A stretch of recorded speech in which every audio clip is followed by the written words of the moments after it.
I spent my savings building a guest house in my parents' backyard, thinking it would be mine.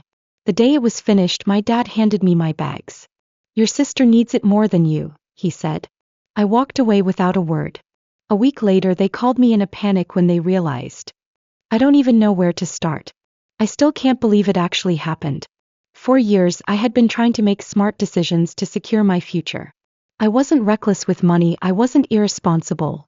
I did everything the way I was supposed to. When I realized that buying a house on my own was out of reach financially, my parents were the ones who suggested building a small guest house on their property. They made it sound perfect. It'll always be yours, my mom had said. This is an investment for your future, sweetheart. I believed them. I used every spare dollar I had. Every bit of my time, every weekend, every day off. I worked with the contractors, made sure everything was done right. I picked out the flooring, the cabinets, the little details that made it feel like mine. For months, I imagined myself in that house. It wasn't just some extra space, it was my home. My safe place. And then, the day it was finally finished, when I was supposed to move in, my dad casually handed me my bags and said the words that still make my stomach turn. Your sister needs it more than you. Just like that. Like I was nothing. I think the worst part was how casual they were about it. There was no apology. No hesitation. They had already made their decision long before they told me. I just stood there staring at him, waiting for him to laugh. To tell me he was joking. He wasn't. I turned to my mom expecting some kind of guilt, some kind of hesitation on her face. But she just sighed and smiled like this was all completely reasonable. You're young, Emily. You don't have a husband, no kids, you'll figure something out. But your sister? This will help her start her life. I felt my stomach drop. You told me this was my house, I said, my voice shaking. Mom sighed like I was being dramatic.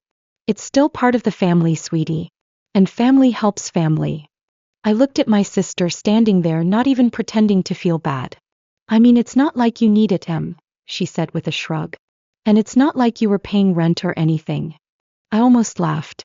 Not because it was funny, but because of how insane it was. I paid for the whole thing. The construction, the materials, the labor, the appliances, everything. Every cent was mine. And now they were acting like I was the selfish one for wanting to live in the house I had built? I wanted to scream. I wanted to fight, to demand what was mine. But then I looked at them.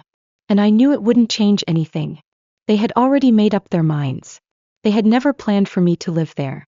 They just wanted me to build it. I don't even remember packing my bags. I just remember walking away, leaving behind the house I built with my own hands. I didn't argue. I didn't yell. I just left. And I think that confused them more than anything. Maybe they expected me to beg. To try to negotiate. To fight for something that was already mine. But I was too tired. So I walked out. And that's when the real silence started. At first they didn't call. Didn't check in. I think they assumed I'd come crawling back. Maybe they thought I'd change my mind and offer to just share the guest house with my sister. I didn't. Instead, I cut off contact. Not in an official, dramatic way. I just stopped being available. And I waited. Because deep down I knew something they didn't. I knew they had cut corners. I had been so careful choosing contractors, making sure everything was done right.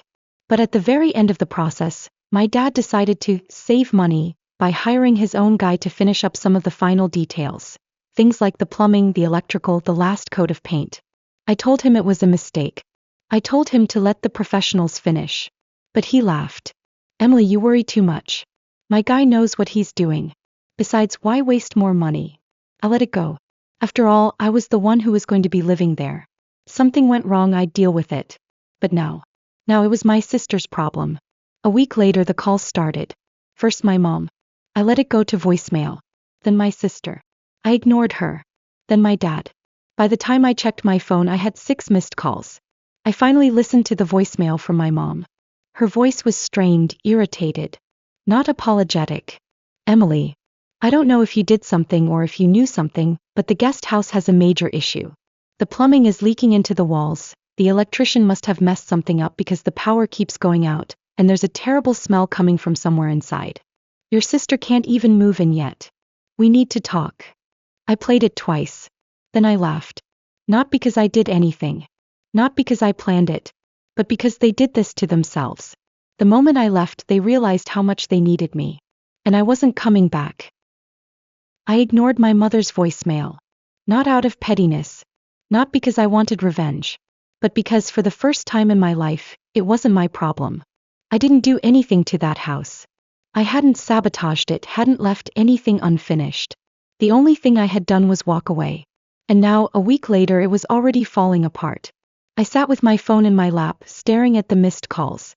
I knew I should have felt something, satisfaction, anger, relief, but mostly I just felt empty. Because this wasn't just about the house. It wasn't about the money I had spent or the time I had wasted. It was about everything that led up to that moment. Because deep down I had always known. My family had never treated me the same way they treated my sister.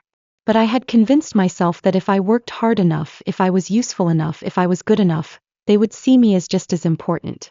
I had spent my entire life trying to prove myself to people who would never choose me. And this was just the final proof. Because I had literally built a home for myself in their world, and the moment it was finished they had kicked me out like I was nothing. I turned off my phone and let myself remember. It started when we were kids. My sister Lisa was the baby. She could do no wrong. If we got into an argument, it was always my fault. If something broke in the house, Lisa could lie straight to my parents' faces, and they would still find a way to blame me. She's younger than you, Emily. You need to set an example. You're just being difficult. I learned young that Lisa didn't have to take responsibility for anything. Because I would always be expected to pick up the pieces. I can't even count the number of times she lost something important. Her phone, her wallet, even her passport once. And somehow I was the one sent to help fix it. But the worst part? She was never grateful. Not once. Not when I covered for her when she skipped class. Not when I gave her money when she blew through her allowance. Not when she crashed my car and lied to my parents that it was my fault. And my parents? They never cared about fairness. They cared about keeping Lisa happy. I still remember the day I realized just how deep that went. It was the summer before college. I had been saving every penny I made from my part-time job, planning to buy a used car so I wouldn't have to rely on rides. My parents had promised to match whatever I saved, so I worked all summer, barely spending anything. Then 2 weeks before I was supposed to buy the car, Lisa wrecked hers. Not a minor accident. A complete write-off. The next day I came home to find out my parents had given her all of my savings to buy a new car. Lisa needs it more, my mom had said when I confronted her. You're leaving for college soon. She still has to get to school. I was so stunned I just stood there. They didn't even ask me. Didn't even pretend to consider how unfair it was. And when I told them I was upset, they acted like I was selfish for even bringing it up. We're a family, Emily, my dad had said, shaking his head. You'll understand when you're older. I did understand. Just not the way he thought. That was the first time I pulled away. The first time I realized I wasn't safe with them. But I didn't cut them off. Not completely. Because I still wanted to believe that someday things would change. That they would see me as equal. That they would finally choose me. So when they suggested building the guest house, I thought, this is it.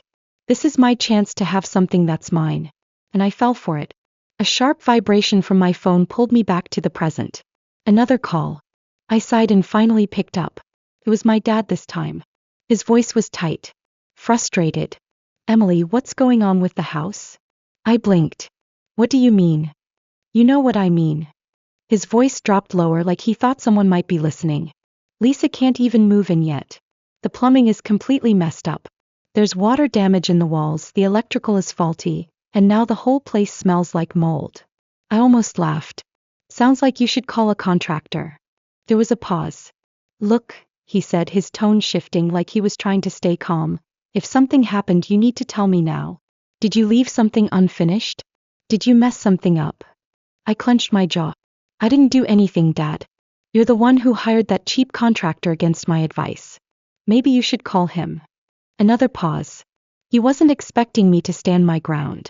Emily, you know we don't have the money to fix this right now. But there was the real reason he was calling. They thought they could get me to come back and clean up their mess. I closed my eyes. I'm sorry, Dad. But it's not my problem. Silence. Then anger.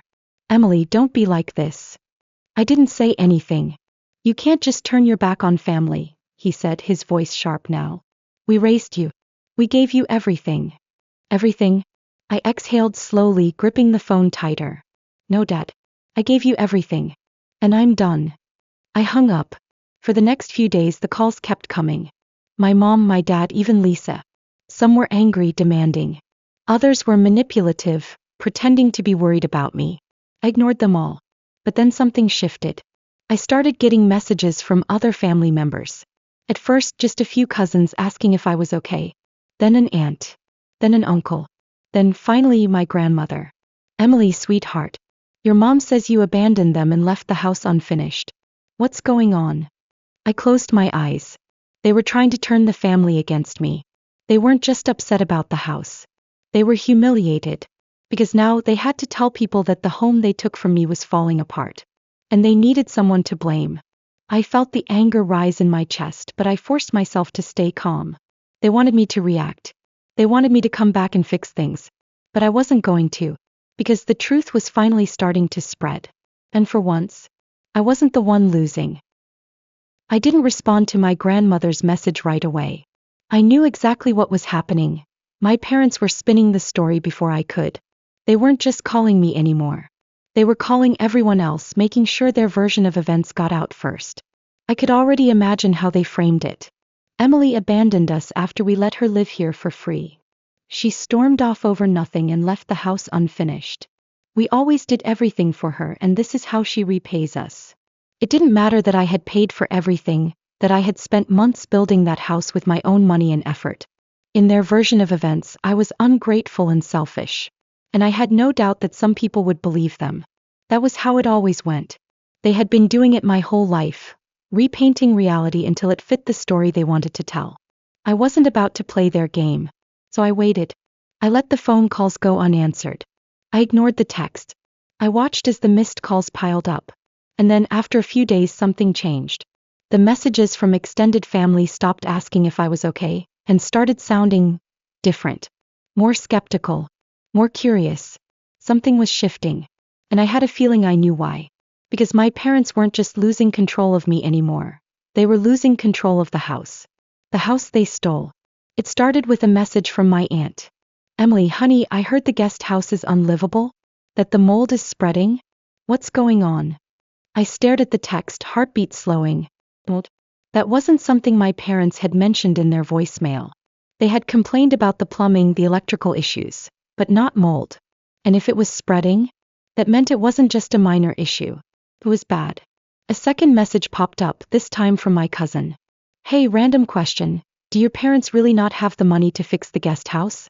I heard Lisa's fiancé is pissed because they expected to move in by now. I swallowed hard. I had a feeling my parents were in trouble. They had assumed I would come back to fix everything. That I would feel guilty or desperate enough to be accepted again, that I'd just do what they wanted. But I didn't. No. Now they were stuck with a completely unlivable house that was falling apart faster than they could cover it up. And the best part? They had promised it to Lisa and her fiancé. Which meant that, for the first time, my sister was turning against them too. I knew it was only a matter of time before Lisa called. And when she did, she didn't even try to hide her frustration. Emily, what the hell is wrong with that house? She snapped the moment I picked up. I almost laughed. Why are you asking me? I said calmly. Because, she huffed, Dad said you handled everything. That you worked with the contractors, that you made sure everything was done right. I did. I cut in. Right up until Dad decided to cut corners and hire his own guy to finish things off. Maybe you should ask him. Silence. Then, more hesitantly, he said it's your fault the permits aren't going through. I raised an eyebrow. What permits? Lisa let out a frustrated breath. The ones for the plumbing and electricity. They said you didn't file the final paperwork and now the city won't approve occupancy. I blinked. Then I actually laughed. Because that was when I realized, my parents had played themselves. They had always assumed I would be living there. That I would be the one dealing with city inspections, handling the last few approvals. But the second they kicked me out, they had also kicked out the only person who knew how to finish the job legally. And now the city wasn't letting them move anyone in. That's not my problem, Lisa, I said, voice calm. She let out a sharp laugh, but there was no humor in it. You think you're so smug, don't you? No, I said honestly. I just think you and Dad should have thought things through before stealing my house. Oh my God, Emily, stop being so dramatic, she snapped. You weren't even paying rent.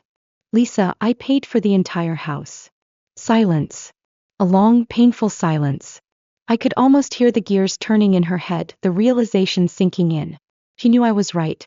She knew that if the roles were reversed, if she had built something with her own money only to have it taken away, she would have lost her mind. But she couldn't admit that. So instead she did what she always did. She lashed out. Well, Mom and Dad are telling everyone that you abandoned them, she said coldly. That you left a mess behind. You should probably know that people are talking. I didn't react. She was trying to scare me. Trying to guilt me into coming back and cleaning up their mess. Then let them talk, I said simply. Lisa let out a breath, frustrated. God, you're so selfish. Goodbye, Lisa. And I hung up. I sat there staring at my phone, feeling something strange. Peace. Because I knew what was coming next. The more my parents lied, the more people would start asking questions. And they wouldn't like the answers. They had spent years painting me as the responsible one. The one who handled things, helped out, kept the family running. Now they were suddenly trying to make me the villain. And people were going to notice the inconsistencies. I wasn't going to fight them. I wasn't going to explain myself. I didn't need to. Because the truth always comes out. And for once, I wasn't the one who had anything to lose. I didn't hear from Lisa after that call. Not for a few days at least. But I knew that didn't mean things had settled down. If anything, it meant things were getting worse. My parents and sister weren't the type to accept consequences quietly. If Lisa had gone silent, it was only because she was scrambling behind the scenes, trying to find a way to fix things without admitting they messed up. I wasn't going to give them the satisfaction of reaching out first. And then, just as I expected, the calls started again. First from a random uncle I barely spoke to. Then from an older cousin who lived out of state. Then finally from my grandmother. That's when I knew things had escalated. Because my grandmother was the last person my parents would have wanted involved. She wasn't the type to blindly take their side. She was sharp, no nonsense, and didn't fall for guilt trips. If she was calling me, it meant she had heard the whole story, or at least their version of it. I picked up. Emily, sweetheart, she said, her voice warm but firm. I just had a very interesting conversation with your mother. I smiled to myself. Let me guess, I said. She told you I abandoned them and left a disaster behind? Something like that, my grandmother said. I could hear the skepticism in her tone. But I've known you a long time and that didn't sound quite right to me. I exhaled slowly. What did she say? That you stormed off over a silly misunderstanding, left the guest house unfinished, and now your poor sister and her fiancé have nowhere to live. And of course she and your father are heartbroken that you've turned your back on the family. I let out a short laugh. Did she mention that I paid for the entire house? There was a pause. Then dryly, no, I don't believe she did. Of course she didn't. So what really happened? My grandmother asked. And for the first time I told someone the full truth. I told her how my parents had encouraged me to build the guest house, promising it would be mine.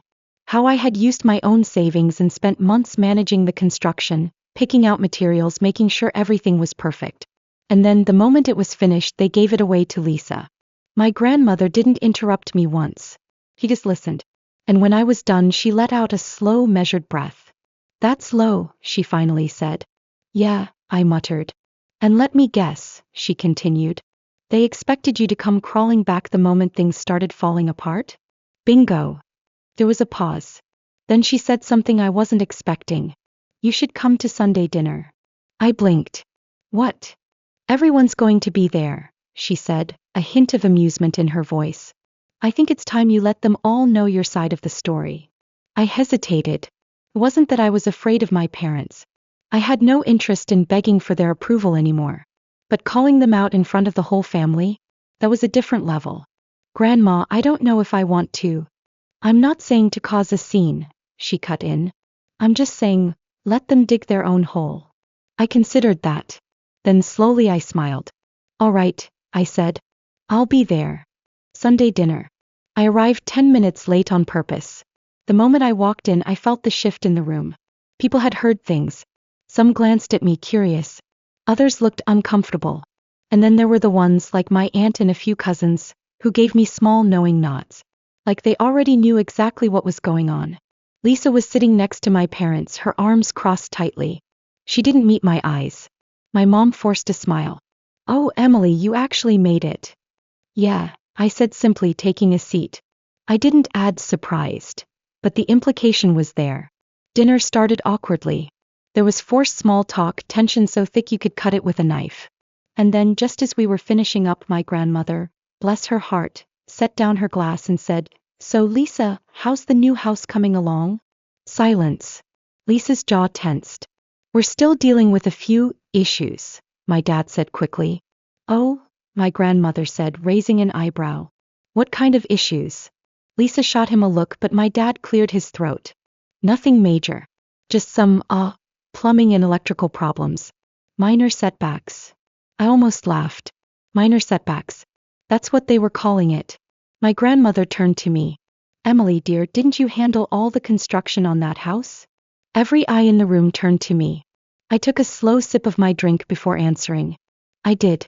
Right up until Dad decided to hire a cheaper contractor behind my back to save money. I told him it was a mistake, but..." I shrugged. "What do I know, right?" The silence that followed was incredible. Lisa's face turned red. My mom's forced smile twitched. My dad looked like he wanted to strangle me. But they couldn't argue. Because they knew I was right. No. So did everyone else. The whisper started. My aunt leaned over to my cousin, whispering something I couldn't hear. My uncle shook his head, muttering, "Unbelievable." And that was it. That was the moment my parents lost control of the story. Because now everyone knew. No matter how many excuses they made, how much they tried to twist things, the damage was already done. I left dinner feeling lighter than I had in months. I hadn't yelled. I hadn't gotten into an argument. I had simply let the truth speak for itself. And that was enough. My parents didn't call me after that. Neither did Lisa. The damage was done. And for the first time in my life, I didn't feel like I had lost.